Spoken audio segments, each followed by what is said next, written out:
ZK on the better. Perfect.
Good afternoon, everyone, and welcome back to our regular daily 2:30 briefing.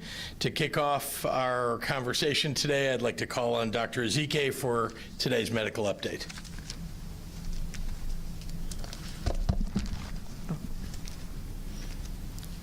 Good afternoon, everyone, and hope people were able to celebrate the holiday that honors our nation's heroes, as well as maybe graduations, other special events in a MSD, masked and socially distanced kind of way. I want to mention that our numbers today, the cases, the deaths, the total specimens resulted are today, as they typically are on the weekends, a little bit lower, and that's because medical providers, local health departments, laboratories may not always report everything over weekends. And we were fortunate in our state public health labs to actually give them a day off for the first time in months. So we will see the numbers pick up again after starting tomorrow. But since yesterday, we had 1,178 individuals that were diagnosed with COVID-19. That brings our statewide total of confirmed cases to 113,195. This did still include the report of 39 additional individuals who lost their battle with COVID, for a total of 4,923 deaths. As of last night, and these are actual numbers not affected by the weekend, 3,788 people were in the hospital hospitalized with were hospitalized with COVID-19, and of those 3,788, 1,035 patients were in the ICU, and 590 individuals were on ventilators. To date, 794 tests have been run, with 17,230 being reported in the last 24 hours. I see my role as one to share data and also to share ways that the public can keep themselves safe, but I'd also like to share some hope. And I do want to share that for the week ending May 16th, we reported out a total of 780 deaths. While 780 deaths, of course, represent 780 individuals who lost their lives, and families and loved ones and communities who are mourning those deaths, it still signals the first week that there have been fewer deaths than the previous week. And so I am hopeful that this fact is the beginning of a downward trend. But of course, that also depends on all of us and making sure that we're doing all that we can to decrease the transmission of this virus. Another good thing is that Remdesivir, that is the investigational drug that has showed some important clinical outcomes for hospitalized patients and that it decreases hospital stay. We did get a third shipment of Remdesivir last week, and that involves 353 cases, and that has been distributed to hospitals around the state. Each of these cases has enough vials to treat approximately 5 patients, depending on the course of treatment that's utilized, whether it's a 5-day treatment or a 10-day treatment. And I know hospitals want to know how we determined where that medicine went. We looked at several criteria. We analyzed COVID-19 data provided by hospitals, the number of COVID-19 patients, as well as bed and ventilator use. Every hospital with at least one laboratory confirmed or probable COVID-19 case using a hospital bed between May 12th and 18th received at least one case. The remaining cases of Remdesivir were distributed proportionally among the hospitals based on the number of confirmed or probable COVID-19 cases in their hospitals during that same time frame. Hospitals that may not need the Remdesivir that they were allocated are free to share their allocation with other hospitals that can use the medicine for their COVID-19 cases. We will not be getting any shipments of Remdesivir this week, but we are expecting additional shipment next week. It is our intention to make sure that every hospital that's treating COVID patients receives at least a case of Remdesivir. And so if you happen to be a hospital that did not receive a case, please call the COVID line and let us know that. We will make sure that with next week's shipment that you are included. We are trying to make sure that this touches every hospital that's participating in COVID care. So while early studies have shown good results, this is still an investigational drug. We're learning that there are other drugs that are in the pipeline. This drug did show decreased hospitalization days, and so we are happy to have received this from the federal government and are happy for our hospitals to be using this in the care of COVID patients. But until we have a definitive cure and a vaccine, we must continue to protect ourselves from the virus and prevent further spread. I thank Governor Pritzker for his constant call for action to aid the people of Illinois. His call and his support of hospitals has given our state a great position as we take on this fight against COVID-19.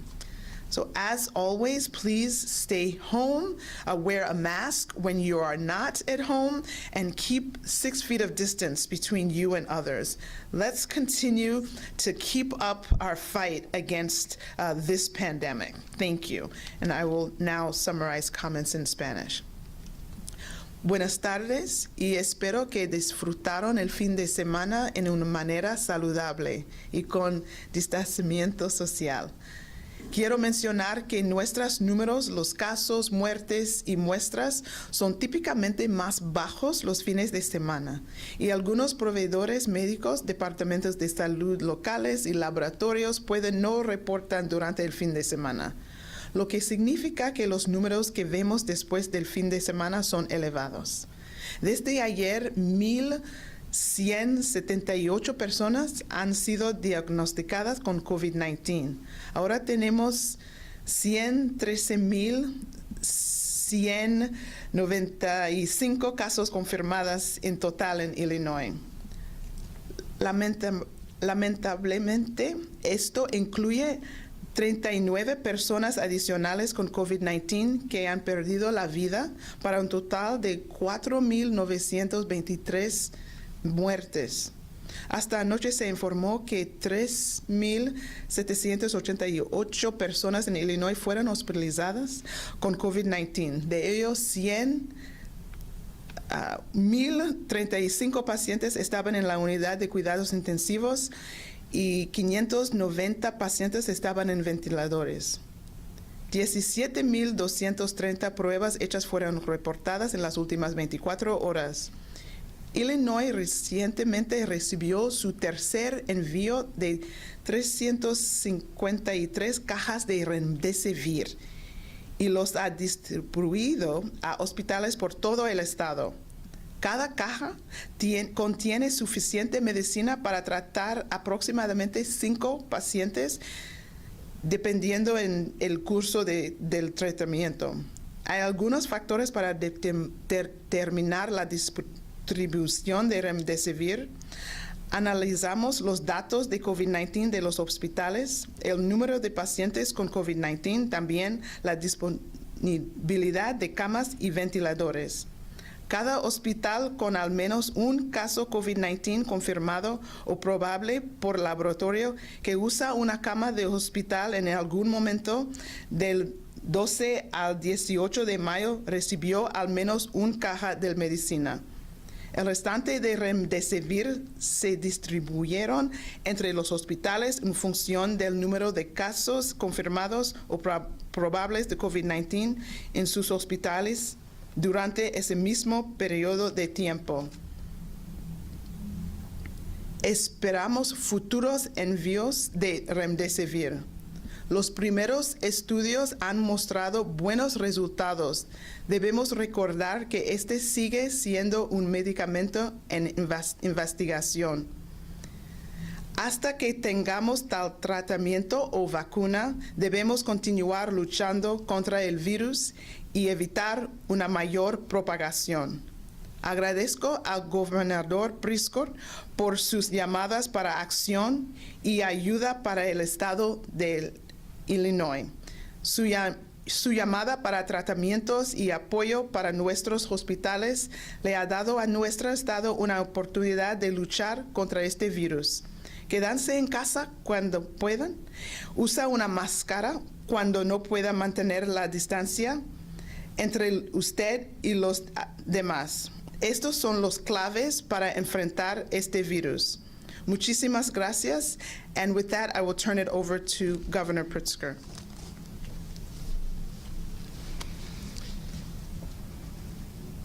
Thank you very much, Dr. Ezike. Good afternoon, everyone. Again, over the weekend, my administration released our baseline health guidance for those industries that are eligible to begin their reopening in Phase 3 of Restore Illinois. While many individual businesses and specific associations have already developed more stringent guidance of their own, these protocols offer a minimum expectation of what operations should look like for these businesses moving forward.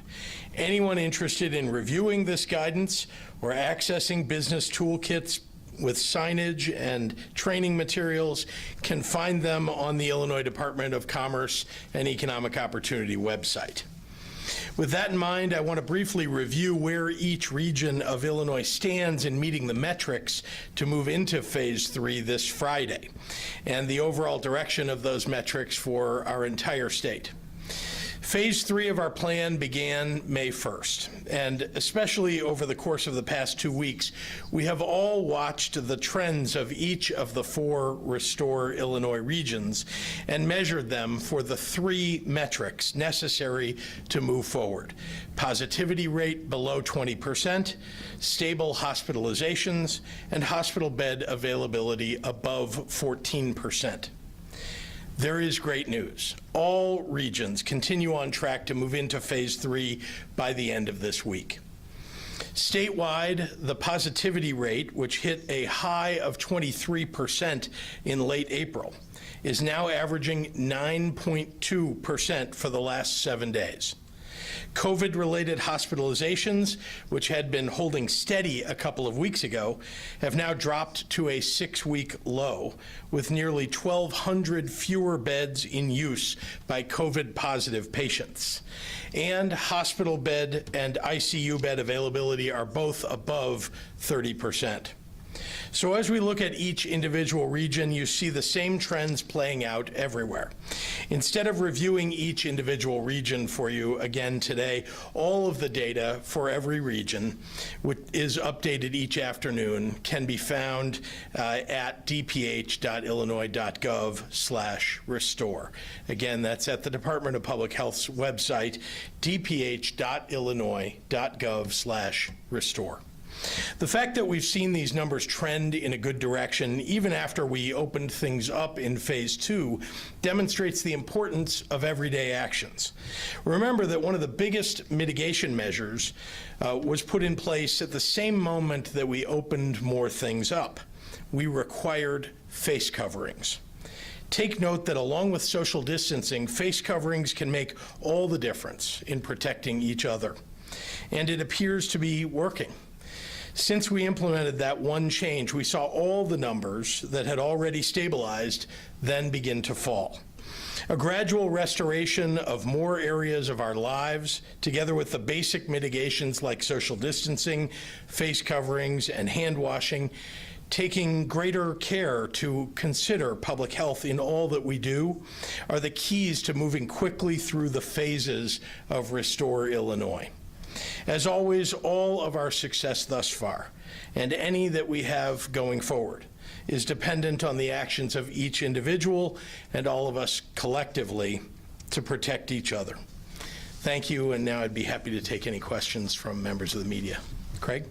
Good afternoon, Governor. Nice to see you again. Good to see you. Does it feel good to be back in your offices? Well, I mean, it was great to be in my office in Springfield, that's for sure.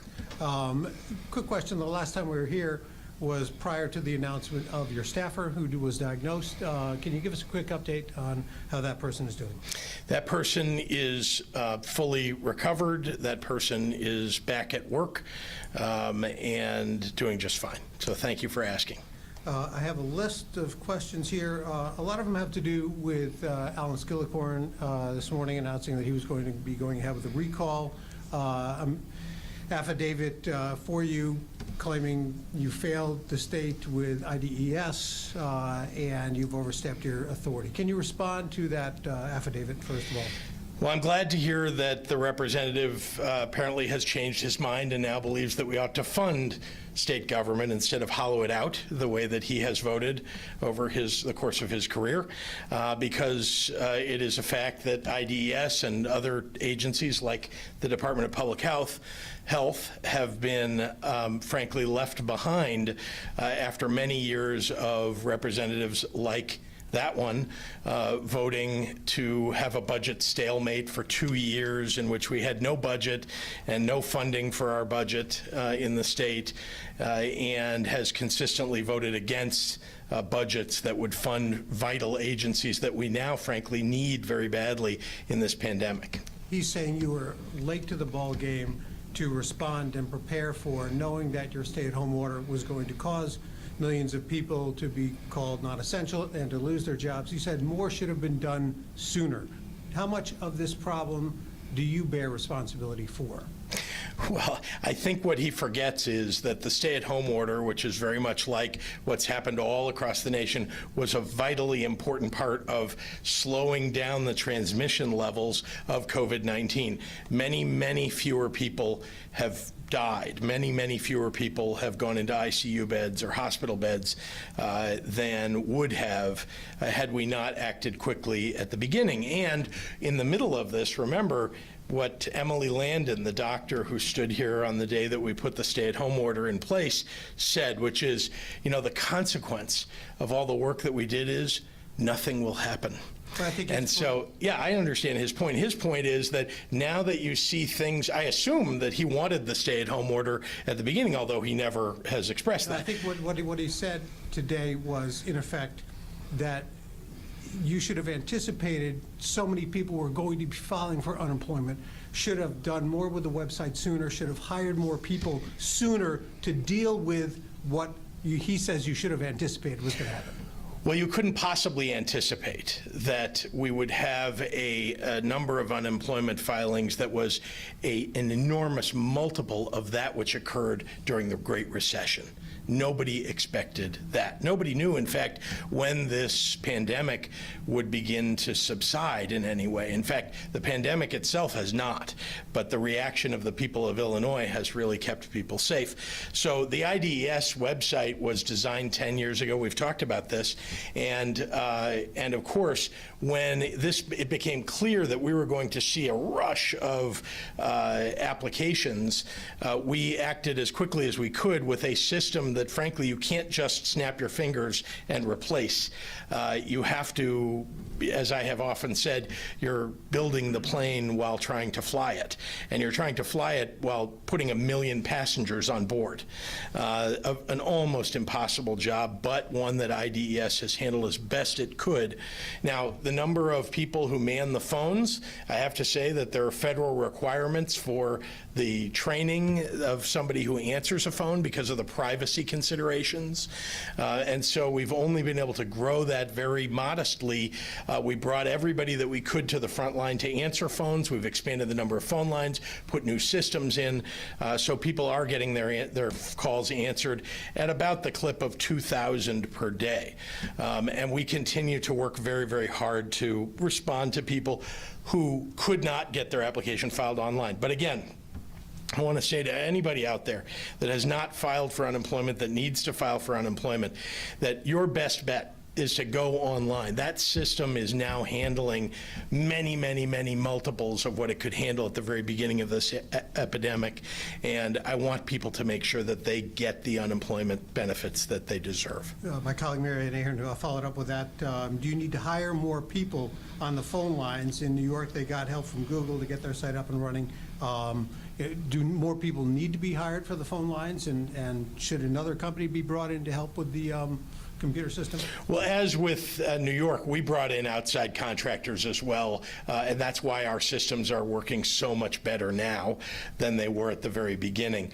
And so I want to compliment the people at IDES working with outside contractors to expand that online capability. As I said just a moment ago, we're bringing people on as fast as we can, but again, with the requirements for, the federal government puts on who can be on those phone lines, really managing incoming filings. What we've done is tried to offload the calls that aren't individual privacy consideration calls and try to either put them to people who are not trained at taking by the at federal government level to taking those filings. So they can take the kind of helpline sorts of calls, or when people go online, they now have the ability to speak with somebody online on a chat bot. Over the weekend, first of all, so many people were out and about. My colleague Sarah Schulte is asking about this Memorial Day weekend. First of all, were you in Lake Geneva at all? And if not, did you at least see the video of all the people that crowded the streets around the lake there, as well as the Indiana Dunes? And what's your reaction to so many people? Most of these people are probably coming from Illinois, just ignoring all the social distancing we're doing here, going to these other states, and then coming back. Yep. Well, the answer to the first part of that question is I think you've seen me every day on camera with this backdrop or in Springfield for the last 75 days or so. I have not been out of this state for, I don't know, since before, sometime in very early March, before this pandemic hit, before we had a disaster declared in the state.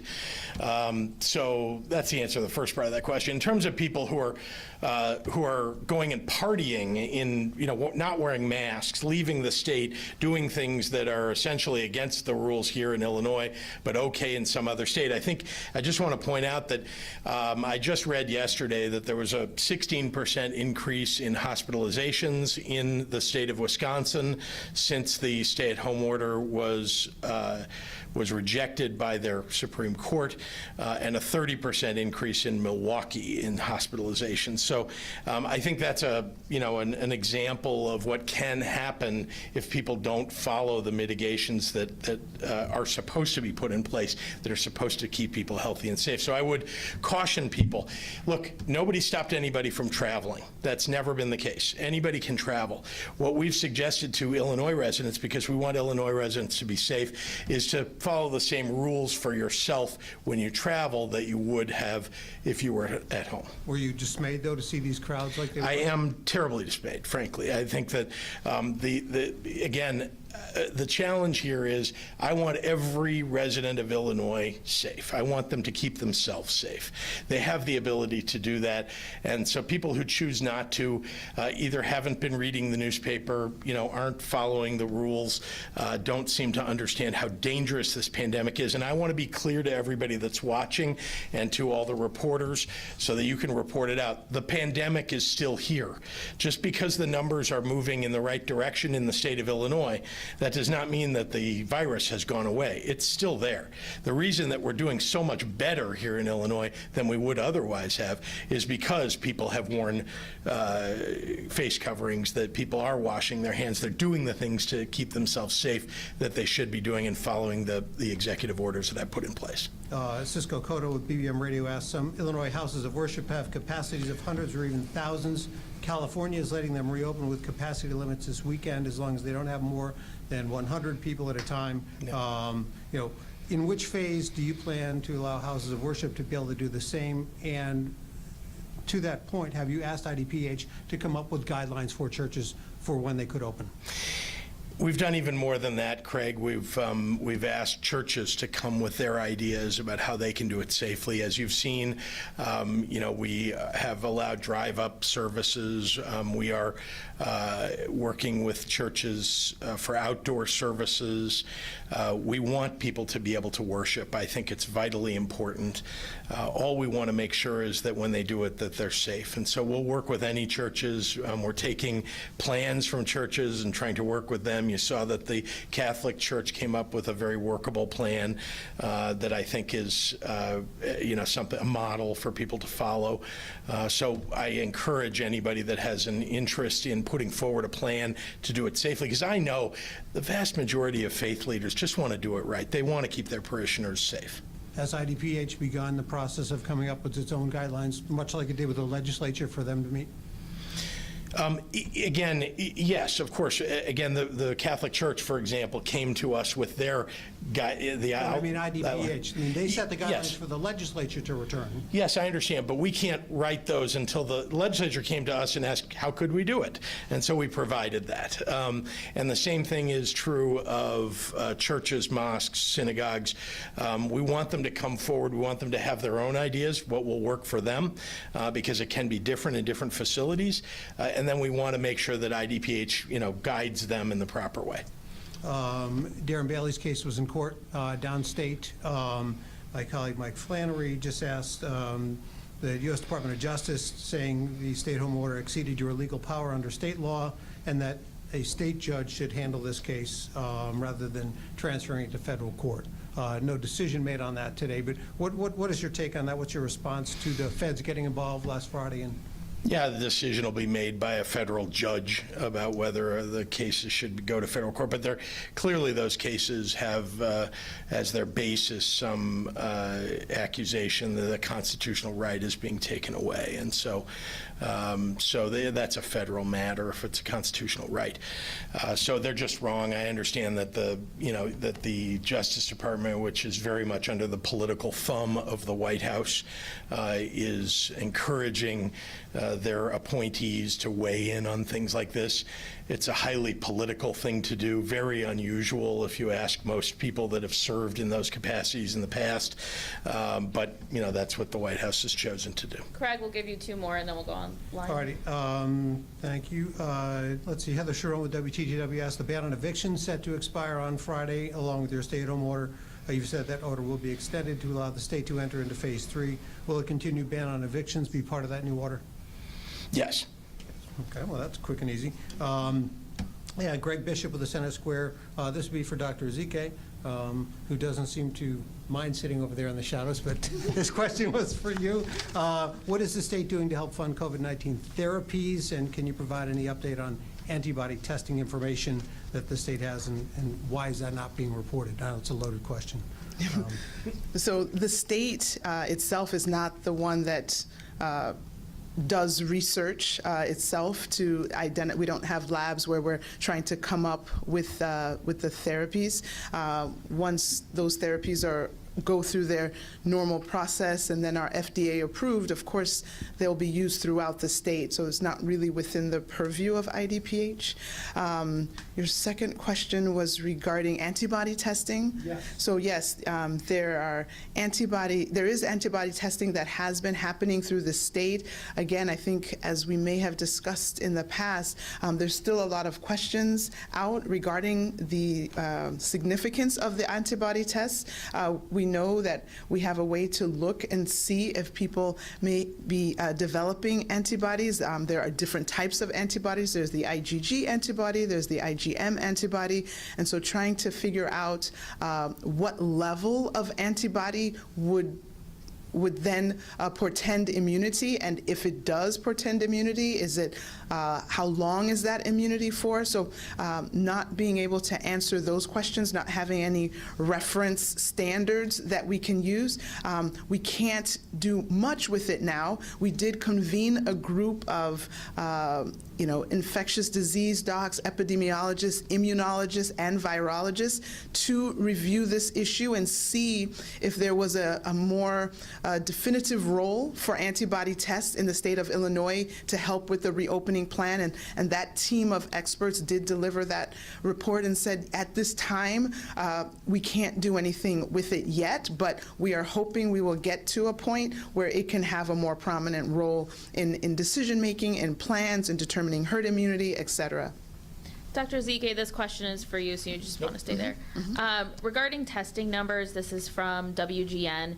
Can you clarify the numbers? When we look at the number of positive COVID-19 tests, does that indicate the number of people infected? When people have multiple tests throughout their illness, are those tests counted in the total positive test numbers? Okay, so if we're trying to get at, we know that certain people may have multiple specimens that were taken, and so if you want to have the positivity rate for people over people tested, total positive people over people tested total, that would be comparing the same thing in the numerator and the denominator. And so we want to give how many people were actually positive cases over how many people were totally tested. And so that is the number that we're trying to give as the percent positivity. And so we're trying to make sure that that's what the data represents, and that's what we're trying to report going forward. Okay. And may I just say, it appears to be a very small number of people who are getting multiple tests, so it isn't like there's some massive overstatement of the number of positives, but it's very unusual for people to go get multiple tests. Okay, this is from Rick Pearson, who was supposed to be our pool reporter today, so I have quite a few from different reporters from him. There seems to be some confusion over how the state can move from stage 3 to stage 4 regarding the issue of contact tracing. What is the contact tracing metric and standard to go from stage 3 to stage 4? You previously said with a significant increase in testing for COVID-19 in the state over the past month, short of 30% of known cases in the state are a part of the contact tracing effort.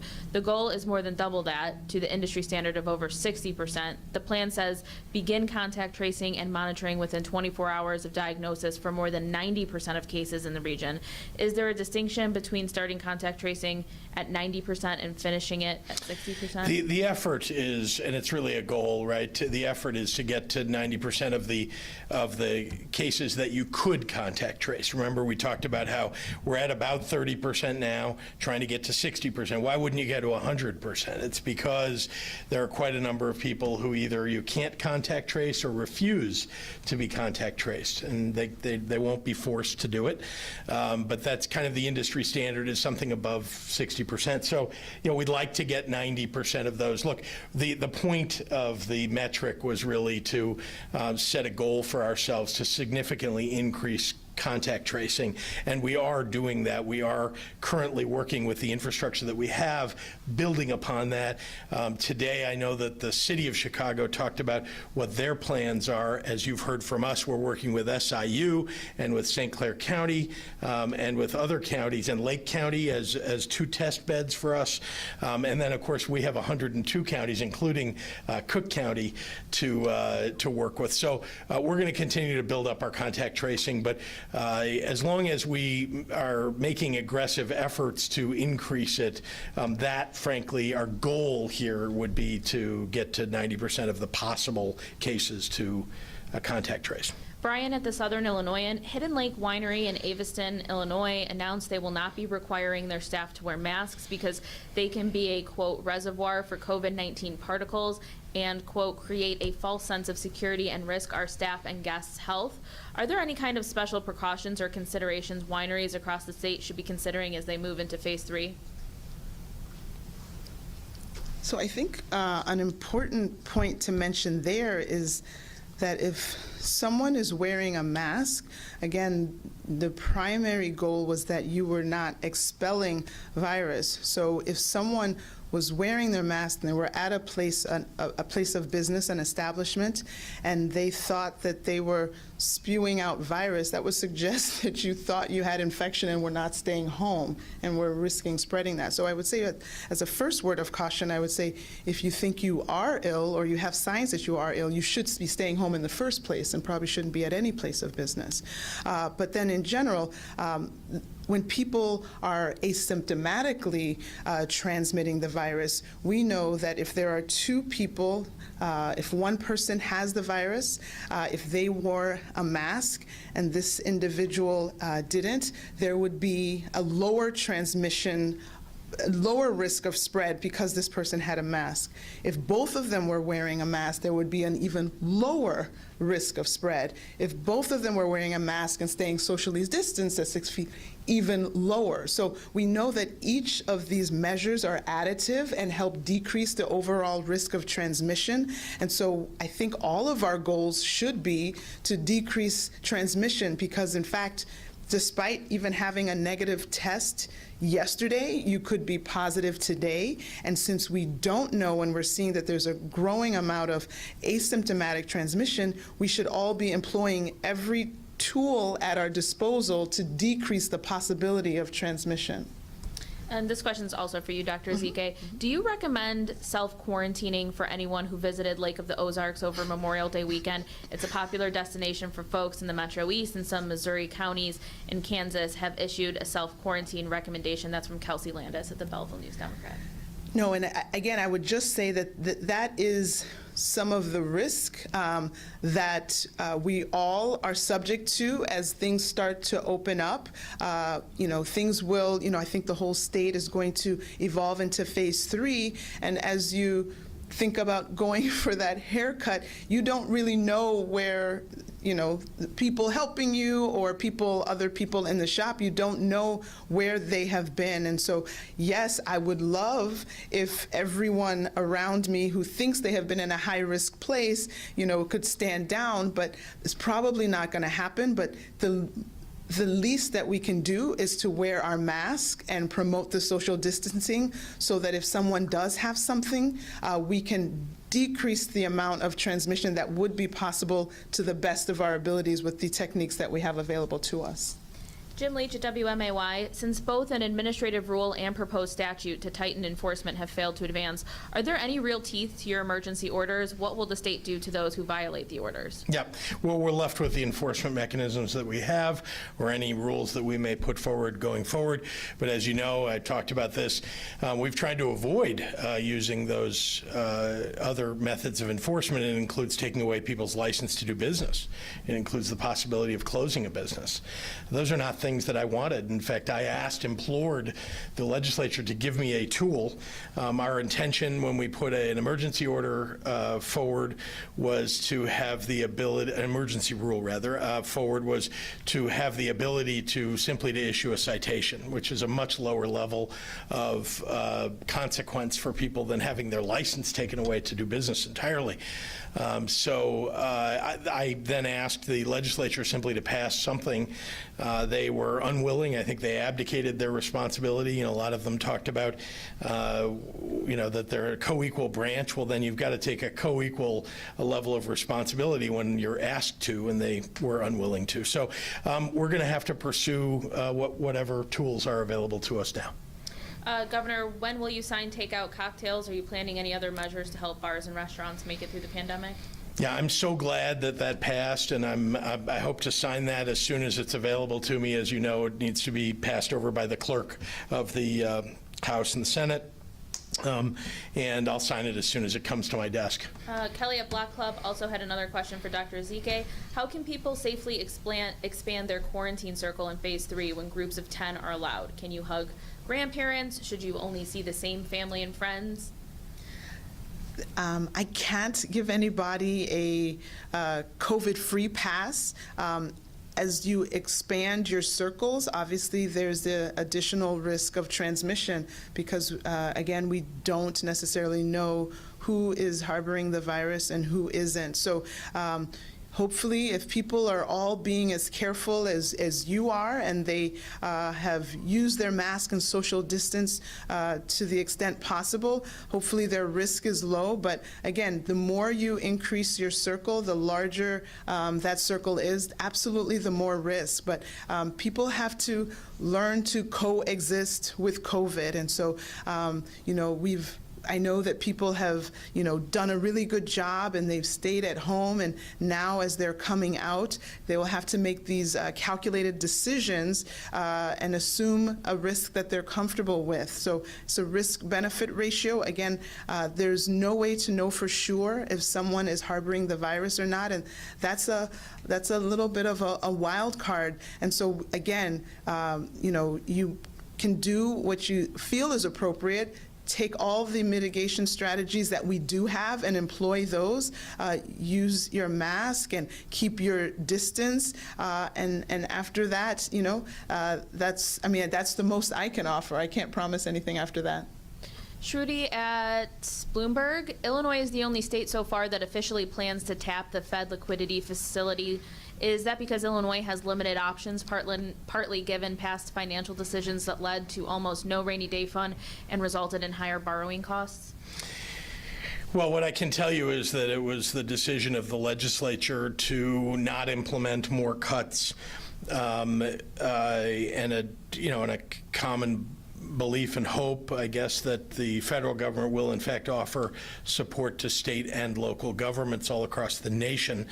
But look, I think everybody understands that in the middle of this pandemic, every state has lost tax revenue and had increased expenditures that are related to COVID, as well as some that are tangential but only occurred as a result of COVID.